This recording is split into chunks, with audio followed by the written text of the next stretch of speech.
Welcome to the Couldn't Make It Show. I'm Caleb Griffin. I'm John James Butler. And today we are predicting the 2024 college football playoff bracket. This is way too early, by the way. Way too early, yeah. We're going to talk about it a little bit, but there's a lot of questions with Michigan that we don't know about.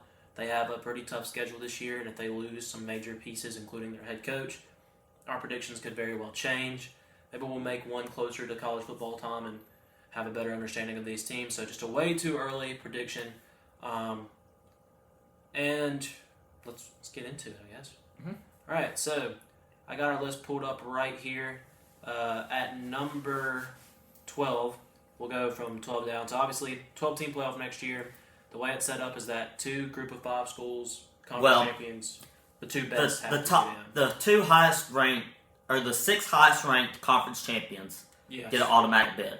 Yeah. Then you have your at-large that make out the rest of the six. And that means that there's going to be two group of five, with the Pac-12 not being existent anymore. Yeah. There also are talks of them going to a 5 and 7. If they can implement that next year, we'll see. But right now, from what I'm reading, this is the original plan. Maybe we have the 5 automatic with conference champions, and that would leave one group of 5 school in. We'll see. Yep. All right, so starting out with number 12, we got Tulane winning the American Conference and being one of those group of 5 schools in the playoffs. So John Summerall is their new head coach, and all he did when he was at Troy was win. He was there for 2 seasons and won 2 Sun Belt Conference championships. Don't really see much of that changing. From what I know, have vaguely looked at. I don't think Tulane's losing much personnel off of their teams. They look good. But, yeah, so Tulane at 12, I think is the most... I'm sorry I'm distracting you. Keep going. Tulane at 12 is like the most... Makes sense. Makes the most sense. Especially this early. Yeah, especially this early because we really don't know much, especially about the group of 5s. We also looked at Liberty again. I'm a huge Jamie Chadwell fan, but I believe Caden Salter, their quarterback, is in the transfer portal right now. So, I don't know where they're going to go at quarterback. But yeah, so we had Tulane at 12. At number 11, we had Boise State. We need to just start over. No, it's okay. This is funny. Is it? Yep. Okay. At 11, we had Boise State. Your big draw with Boise State is, they always seem to be one of the better group of 5 schools, except they've struggled a little bit in the past few years. And then they just acquired Malachi Nelson out of the transfer portal, former top recruit, 5-star quarterback from USC, who was a top recruit. So if he is really even half the player that we thought he was out of high school, then Boise State has one of the better quarterbacks in the country. That'll be interesting to watch. But with the lower competition in the Mountain West, we have Boise State winning the Mountain West and taking that other automatic bid. All right, and then going into the Power 5 schools and the teams we really want to talk about, as much as it pains us to say, at number 10, we got Ole Miss. They just got a great team. The one concern I do have with their team is what we talked about, is that when you have that large amount of transfers coming in and a bunch of big-name transfers. And a bunch of egos. It's they might not mesh well in the locker room, could cause problems. But then again, they have top 5 talent, so you can't say no. Talent will overcome in a lot of ways. And you're looking at their schedule, as far as SEC schedules go, in comparison, they have a very easy one. Yeah. Georgia and Oklahoma will be, and I guess LSU. Yeah. Those 3 games I have questionable. I question whether or not they'll win or not, but they at least pull out one of those at least. Yeah. Putting their record at 10-2, which I think is their floor. So they're a playoff team, and they'll be the 10 spot as one of the at-large teams and not a conference champion. Yeah. like you said, I think they win 10 games. I would be surprised if they don't win 10. And winning 10 as an SEC school, they're going to be in. Yeah, for sure. And then another SEC school, we have an easier schedule than what Ole Miss has. Yeah. Missouri. A very easy schedule for them. It's possible they lose only one game. I have them going 10-2 as well. Yeah, I have them winning 10. And the committee has yet to put Ole Miss above Missouri for a while, so we just put them at 9 because. Yeah, I think Missouri has the better chance of winning 11 than Ole Miss does. I think Ole Miss is the more talented team, but Missouri's schedule is slightly more favorable. I think Missouri's one loss is going to be at Alabama. I don't think they win that. And then I think the only other one we kind of talked about was Oklahoma. Mm-hmm. I'm trying to remember Missouri's schedule, and I don't remember. And I really don't think they lose to Oklahoma. Brady Cook's announced he's coming back. Yeah, they return a big group of their team. They'll lose their I can't remember his name. Their star running back, Cody Schneider. Yeah, they'll lose him, which is a big loss. Yeah, I think they're going to still be a contending team. Eli Drinkwitz has been recruiting pretty well there as well, so they'll be good. Yeah, I think 9 is about where we'd have them. Yeah. At number 8, we have Notre Dame majorly on parts because they were a decent team this year. Notre Dame has made the playoffs already as a top 4 team, and they are returning some good talent, and they got a big quarterback out of the transfer portal. And Riley Leonard, a really good quarterback from Duke. He got banged up a little bit this year, but when he was healthy early in the season, Duke was very good, and he is very good. So, they also go back and get, I don't remember the guy's name, but he was the offensive coordinator under Brian Kelly at Notre Dame. Followed Brian Kelly to LSU, was LSU's offensive coordinator, has now gone back to Notre Dame for next season. After having one of the best offenses in the country. And arguably. You had a Heisman winner at quarterback, put it that way. That's so, we'll see. I think the offense at Notre Dame will be improved. And or at least on par with what they were this year with Sam Hartman, and then you have a defense-first head coach, so the defense is going to be there. And an easy schedule as well. Yeah, their schedule is also very favorable. You got at USC to close the year off. I remember that one. It's a hard win, but if you lose one game, you're probably still in. And then I don't think there was another one we thought. I don't know, but I have to look at it again because I forgot. Yeah. I remember us talking about USC was the only one we were like they could very well lose this game. Yeah, I think there was one more, but I don't remember who it was. Maybe a Michigan or a Louisville or a Clemson, something like that. Maybe it was Clemson. I don't think they played Michigan. Louisville was in there, I think. I don't know. That's probably what it might have been. But, Notre Dame at 8. All right, number 7. This is one we have an asterisk by because, like we said, this is very early into the year. I was very adamant on putting them in, and JJ was not. But the rating... I was not adamant on putting them in, but they were one of my friends' bubble teams. We got Michigan at 7, and we have an asterisk by them because there's potential they lose their head coach and they lose J.J. McCarthy. They're already losing Blake Corum. Yeah, and there's a bunch of pieces on that defense, which, if you watched our last video, that's what won them the national championship, in my opinion. You're also losing several pieces on the offensive line. They're losing a lot and potentially having a new head coach. I do think if Jim Harbaugh moves on, I think Sharon Moore did enough with Harbaugh suspended that he probably gets the job. Yeah.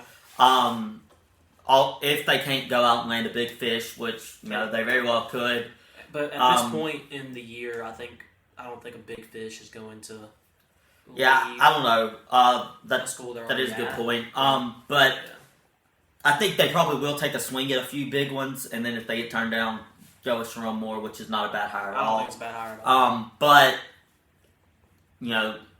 losing so much, I'm hesitant to have them in. I think there's some other Big Ten teams that are going to compete for that spot, as well as maybe a Louisville or another Big 12 team that we left out. Yeah. Somewhere in there. We don't think they're a conference winner. No. We don't think they're the conference champions, and I think if Harbaugh leaves, if Harbaugh stays, J.J. McCarthy comes back. I think if he's gone, obviously J.J.'s gone, and if they're both gone, there's not a whole lot of offensive firepower, as well as, like you mentioned, they're losing some key players on defense, and a new coach means, probably not as much success in year one. So, if what people suspect to happen happens, I don't think Michigan's in, but also in that Texas game early in the year. with them not being a conference champion Right. and their whole schedule going to matter. I do think if Texas does somehow win this game, I probably have Texas in. Yeah. But I like I said, I don't know, but we'll go with Michigan at 7. Yeah, and Yeah, it is what it is. This With is the question marks they have. way too early into the off season to be predicting this. We had to go based on what the team still has now, and this team still has John Harbaugh. Yeah. So as for now, they're there. Number 6, we got Arizona. Arizona coming off a surprising season this year after starting the season off as a struggle. They lost to Mississippi State. That is still the most confusing game in college football. But then they put in this freshman quarterback who turns out to be incredible. Yeah. They won the Fiesta Bowl this year. Is that the bowl they were playing in, or was it a different one? No, Fiesta was Oregon Liberty. That's right. I'm not even sure, but they beat. they were a top 20 team. Put it that way. Yeah. I can't remember who they beat. 'Cause I remember watching it. And it was like a team. Oklahoma. Yeah, They they beat did beat Oklahoma. So Arizona had a great year. They returned a lot. They were a young team. And if you look at their schedule going into the Big 12, They've got it. they've got a good one. We have Arizona at 6, which I think is a little high based on their talent. But with all looking these at their teams schedule, so looking at what their record would be at the end of Yeah. the year, having them at 6 is not crazy when you look at that. I mean, if you're I don't think they're more talented than Ole Miss or Missouri or Notre Dame, honestly. yeah, But I think they will have a better record than most of those. yeah, and So if that's why we have them at if 6. they improve from what they did last year, I Yeah. think there's a chance they can be a 12-0 team. I mean, we have an asterisk by them as well as the team we have one in the Big 12 this year because all these head-to-head matchups will come in play. 'Cause Right. There's 3 teams in the Big 12 who are who all have a chance to have a 12-0 season, but also or 13-0 season, count the conference championship. They could also go 11-1, 10-2, but 9 then and your 30 head-to-head also. losses decide a lot. Yeah, so it's tough for the Big 12. The Big 12 is going to be an interesting conference as far as who wins between Arizona and the other 2 teams that we'll mention when we get there. But number 5, the first at-large team to be in would be Alabama. They are going to be back. I mean, Yeah. the fact that Nick Saban was able to get this team to the playoffs is already Yeah. impressive enough. They looked mediocre at best Most of the year. most of the year, and I mean, beat, in my opinion, who was the best team in college football other than Michigan this year was Georgia, and just shows how good, if you have a well-coached team with good talent, you can Yeah. win some big games, and I think Jalen Milroe is going to be a lot better next year. I think if they can fix their problem at center, he has a lot more success. They'll be back. They'll be a good team. They'll be Alabama next Yeah, year. you've got a Georgia-Alabama game in Bryant-Denny in the regular season, and I think that probably determines maybe your SEC championship champion. Possibly a rematch in the championship game. Yeah. We'll see. So we'll see. But yeah, I think Alabama. It's what's crazy to me is it's possible that we could get Alabama Georgia 3 times in a year. Yeah. And I don't think it's crazy to think maybe Georgia wins the regular season and the conference championship, and then Alabama could win the playoff game Yeah. that actually matters, and that would be crazy if that. Yeah. The fact that we could see that matchup 3 times in one season is absurd. Right. But besides the point, Alabama we think is going to be back to being Alabama next year. So that's all of our outside of the Power 5, Power 4 conferences at this point. So you got Tulane and Boise State are your 2 other conference champions, and then all your at-large is what we've gone through. Now we're going into our conference champions. And the number 4 is the ACC conference champion. We have Clemson. I think is going to be very interesting. I've had faith in Clemson the past few years, and they really haven't been great. I really do like Cade Klubnik, and as well as Garrett Riley, their offensive coordinator. And I think in year 2, I said this year, and it obviously did not happen. So we'll see. But like Caleb was mentioning earlier, we have an asterisk beside it because I think Louisville's going to have another good team. Florida State could do something. I see that one as less likely. Yeah. Really, I think it comes down to either Louisville or Clemson. I agree.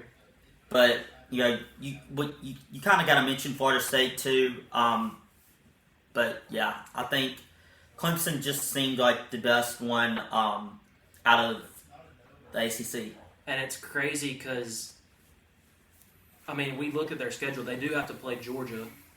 And yeah, but that wouldn't factor into. That's what I was going to say. Like, they could lose that game and it not affect their playoff chances because all you got to do is win the ACC, which I think the ACC is by far the weakest conference at the Power Four. It's kind of ridiculous that, I mean, Clemson could be, if what we're predicting and Clemson wins the ACC comes true, they could be the 4th seed ahead of an Alabama or. Yeah, I don't think they're better than any of these other teams. Any of 6, 5, or 10. I don't think they're better than them. So I don't want people to comment on this video. Y'all really think Clemson's better than Ole Miss? We don't. But if this is how they're going to seed the playoffs and the first 4 conference champions get a bye week, then I mean this will be how it's seeded, which I think is stupid. But but you know, the NCAA's always been a joke of an organization. So Clemson at 4. So then at 3 we have our Big 12 champion, Utah. Once again, one of those coaches in Kyle Whittingham who just seems to win. They're not exciting to watch play, really, but they win. They're a fundamentally sound football team. Cam Rising will be back for his 12th year or something at this point. I think it's 6 or 7 actually. But I think he'll be healthy. And if he'll be healthy by then. Then I think he was healthy by the end of this season. It didn't make a whole lot of sense at that point to bring him back. Yeah. So yeah, Cam Rising back at quarterback. Utah's going to be good. You know, once again, Arizona could make a run, and then we left out another Big 12 team that could be very good in Oklahoma State. We didn't know a whole lot about Oklahoma State, so we didn't put Oklahoma State in, but they very well could be a contender in the Big 12. You know, those 3, the head-to-head matchups are going to be huge there because I think outside of that top 3 in the Big 12, I don't think many teams are going to compete. Kansas State might, but even Kansas State and Colorado, I'd put right there in that second tier. Yeah. But yeah, and so we have Utah. And the thing is, we don't have Colorado in here, but if Colorado gets close enough, they're going to put Dion in the playoffs. So I mean, Colorado's a team that is definitely going to be intriguing to watch, and with it being a 12-team playoff now, I definitely think they have a chance. And I do think Colorado will be improved over what they were this year. Based on their transfer class right now, you know, they've gone out and assessed really what they needed, and that was O-line. So I do think they'll be better than they were this year. Probably winning around 8 or 9 games. But yeah, we'll see. So I mean, if they could beat an Arizona or a Utah or an Oklahoma State one weekend, you know, that puts them in the Big 12 championship picture at least. And I don't really expect much out of Kansas State, but I got losing their quarterback. I got some expectations, not a whole lot. I just think there's a chance that they can be competitive. But that's our Big 12 champion that we've got at 3, Utah. At 2, we have our SEC champion. Which is Georgia. The The only reason we have them at 2 is because we have them potentially losing a game this year. In the regular season. You've got Texas, you play Ole Miss, and you play Alabama. At Alabama, I don't know about the other 2 where they're at, but I know you got to play at Alabama. Texas is home. And I do think that's a scary one for Georgia. Having to go to Bryant-Denny. I don't remember the last time that Georgia played in Bryant-Denny. And they go on the road to Ole Miss. And that's not a guarantee. I mean, I know Georgia kicked the crap out of Ole Miss this year, but Ole Miss has got the talent. Yeah. And on the road at Vaught-Hemingway, that's not an easy one for Georgia. I think this year I still would predict as of right now. I will say Vaught-Hemingway is not a hard place to play, but you know. It's getting tougher to play there. I think if LSU, I don't know. It's always harder to play on the road than it is at home. Yes. And I think I don't know. Ole Miss is going to be better. Georgia might not be better, but they'll be the same at the very least. And I think this game is going to be close as of right now, and I could get into the middle of the season and we see what there could potentially be some. I mean, really, we haven't seen any of these teams play, so. I don't know. As of right now, we got Georgia winning the SEC. And then at number 1, we have our Big Ten champ. Ohio State. We are not Ohio State homers or anything like that. JJ hates Ohio State. I don't hate them. I've always had a problem with the Big Ten in that Michigan and Ohio State play one game a year that matters, and if you win that game, you're basically. Although that changes now that USC, Oregon, and Washington are in the mix. And those Oregon, Washington, USC games that all these teams play are going to be very, very interesting because I think Oregon's going to have a very good team again. Washington, we don't have them in right now. We know. I mean, you lose Michael Penix. But you get Will Rogers, who is not at the level of Michael Penix, but a very good and capable quarterback, and with I think the right pieces around him could be a playoff team. And it's just going to come down to like those important, head-to-head matchups. Like, can they beat Oregon at the end of the year? Can they beat USC? I think they play. Yeah. Can they beat Michigan? So we'll see. But Ohio State, they're going to get a better quarterback than they had last year, in my opinion. In Will Howard, yeah. You're going to get one of the best running backs in the country, Quinshon Junkins. As well as one of the best running backs in the country that was already there in Trevion Henderson. Yeah. Who was banged up a lot this year. But you're going to have a very talented and stacked team, and I think that there's a lot of pressure on Ryan Day to win this year just because you lost your playoff games and you haven't had success beating Michigan. So in the past 2 years. Yeah. So 3 years. Yeah. So I think all that pressure combined with the talent they do have, that's enough for them to have an undefeated season and to win. Yeah. We have Ohio State at 1 because we think, looking at their schedule and their talent, they're probably the most likely to go undefeated. Yep. But, really, especially rankings-wise, a lot of that could change. And have they officially decided they're going to do 4 conference champions like this at the 1, 2, honestly, 3, and 4? I That's think what they're so. saying right now. I think so, but I'm not sure. But if this isn't how they do seeding, like obviously we don't have Clemson at 4. I don't think Clemson's the 4th best team in football next year. I don't think Utah's the 3rd best team in college football next year by any stretch. But if this is how they're going to do the seeding, then I do think it's very likely this is your 1, 2, 3, and 4 season next year. So let us know what y'all think. There's some teams that we left out that we had to deliberate on for quite a while. This was a hard video to make. I mean, Washington, we felt bad about leaving out. Texas, we felt weird about leaving out. Oklahoma State, we felt weird about leaving out. Louisville, we felt weird about. There's Florida State. Even we discussed. I mean, it's just a really tough discussion right now. But as we get closer to football season, we'll make more videos about it. And I think it will become more clear once we see some of these teams play. Yeah. But thanks for watching. Keep your eyes out for more content here and subscribe. See you guys.